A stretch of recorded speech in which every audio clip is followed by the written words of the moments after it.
Tube Tamil வணக்கம். அமெரிக்காவினுடைய படைத்தளங்கள் மீது ஈரான் 18 பாலிஸ்டிக் ஏவுகணைகளை ஏவி தாக்கியது. அதில் 10 ஜோர்டானை குறிவைத்தது. அதுபோல அமெரிக்கா 49 ஏவுகணைகளை ஏவி ஈரானை தாக்கியது. 3 முக்கிய இடங்களில் தாக்குதல் நடைபெற்றிருக்கின்றது. ஆயில் டேங்கர் மீது அமெரிக்கா நடத்திய தாக்குதலில் 3 இந்திய மாலுமிகள் கொல்லப்பட்டிருக்கின்றார்கள். இதனால் இந்தியா அமெரிக்கா இடையே பெரும் ராஜதந்திர வெடிப்பு. அமெரிக்க தூதுவரை அழைத்து இந்திய வெளியுறவுத்துறை அமைச்சரகம் தன்னுடைய கடும் கண்டனத்தை வெளியிட்டது. ஐக்கிய நாடுகள் சபை செயலாளர் நாயகம் மிக மோசமான இடத்திற்கு நேற்று இரவு போர் சென்றிருக்கின்றது என்றும் இது மத்திய கிழக்கை போர் குளத்தில் மூழ்கடிப்பது மட்டும் அல்லாமல் சர்வதேச பிரச்சனையாக மாறப்போகின்றது, நிறுத்துங்கள் என்று கூறியிருக்கின்றார். உடனடியாக பேச்சுக்களை ஆரம்பியுங்கள் என்று தெரிவித்திருக்கின்றார். இது தொடர்பாக அமெரிக்காவினுடைய முன்னாள் படைத்துறை ஜெனரலின் மத்திய கிழக்கு விவகார செய்தியாளர் குன்னார் வில்லுமுடைய செய்திகளும் இடம்பெறுகின்றன தொகுப்பாக.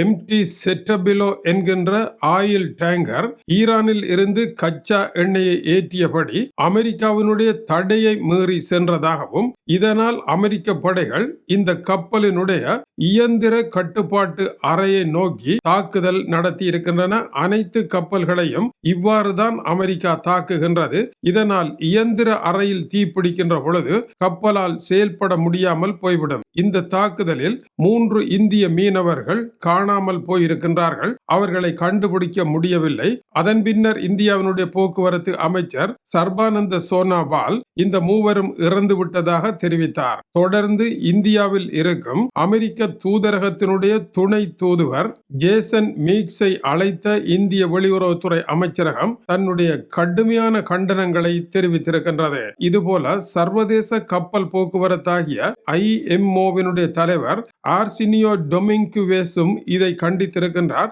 மிக மோசமான செயல் என்றும் அமெரிக்காவிற்கு கூறியிருக்கின்றார். இந்த உலகத்தின் பொருளாதாரத்தை சீராக கொண்டு செல்வதற்காக அரும்பாடுபடுகின்றவர்கள் மாலுமிகள். அவர்கள் மீது கையை வைத்தீர்களாக இருந்தால் உங்களுக்கு போர், ஆனால் உலகத்திற்கு வாழ்வாதார போராக மாறிவிடும் என்பதை மறந்து விடாதீர்கள் என்றும் அவர் எச்சரித்திருக்கின்றார். இந்த சம்பவம் வாஷிங்டன் புதுடெல்லி இடையே புதிய ராஜதந்திர அனலை கிளப்பி இருக்கின்றது.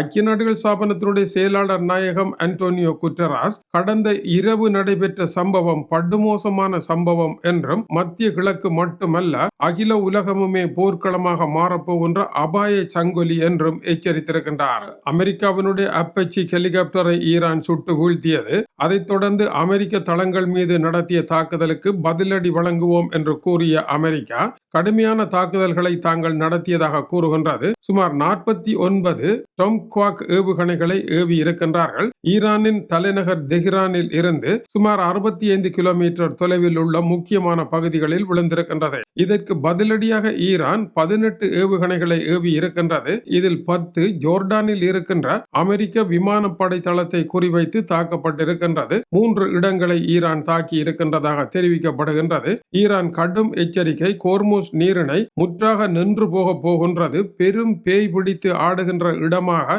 இந்த இடம் மாறப் போகின்றது. தேவையில்லாத வேலையை செய்திருக்கின்றீர்கள் என்று அமெரிக்காவை எச்சரித்திருக்கின்றது. இதுவரை காணாத பயங்கரத்தை காணப்போகின்றீர்கள் என்றும் கூறியிருக்கின்றது. தலைநகர் தெஹ்ரானில் இருந்து சுமார் 64 கிலோமீட்டர் தொலைவில் உள்ள முக்கியமான இலக்குகளை அமெரிக்கா குறிவைத்தது. அமெரிக்க விமானங்களும் தொடர் தாக்குதலை நடத்தின. இதில் ஈரானுடைய துறைமுகம் பண்டர் அப்பாஸ் மற்றும் இஸ்பாகன், 3வது மினாப் ஆகிய இடங்களில் இந்த தாக்குதல் நடைபெற்றது. இரவு 11:45க்கு இந்த போர் ஆரம்பித்தது.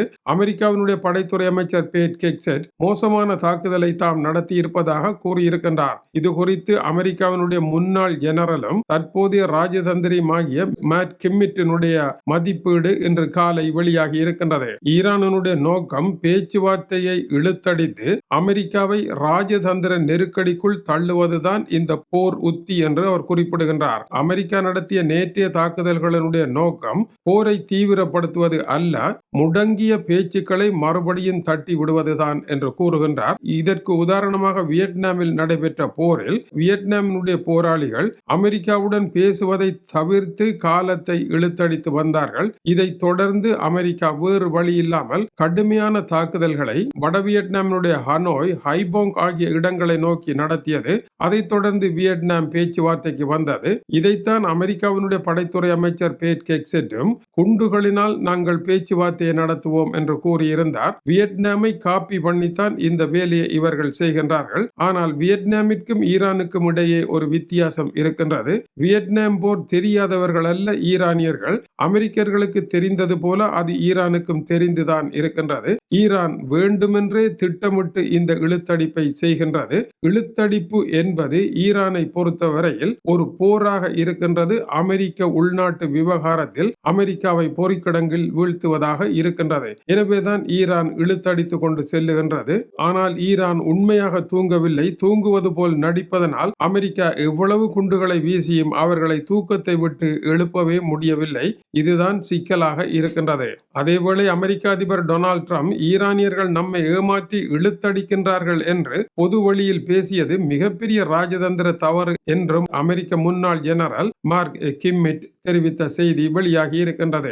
இதுபோல டென்மார்க்கினுடைய பெர்லின்ஸ்க பத்திரிகையினுடைய மத்திய கிழக்கு விவகார செய்தியாளர் குனார் பில்லும் கூறுகின்ற பொழுது, இதுவரை நடந்த போர், கடந்த 10 நாட்களாக நடைபெற்ற போர் சிறிய அளவில் நுளம்பு கடி போன்றது.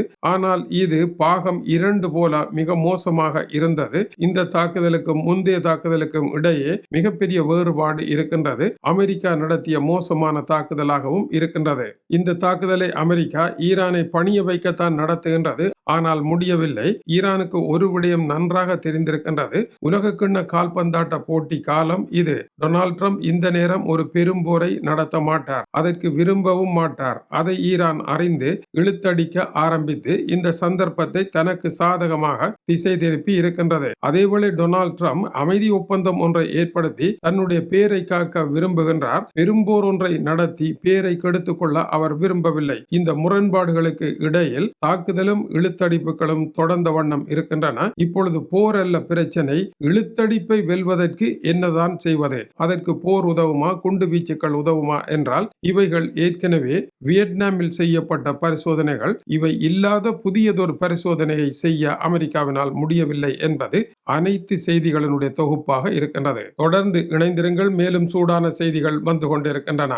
இது டியூப் தமிழனுடைய உலக செய்திகளுக்காக டென்மார்க்கில் இருந்து கீசே துறை. வணக்கம் உறவுகளே.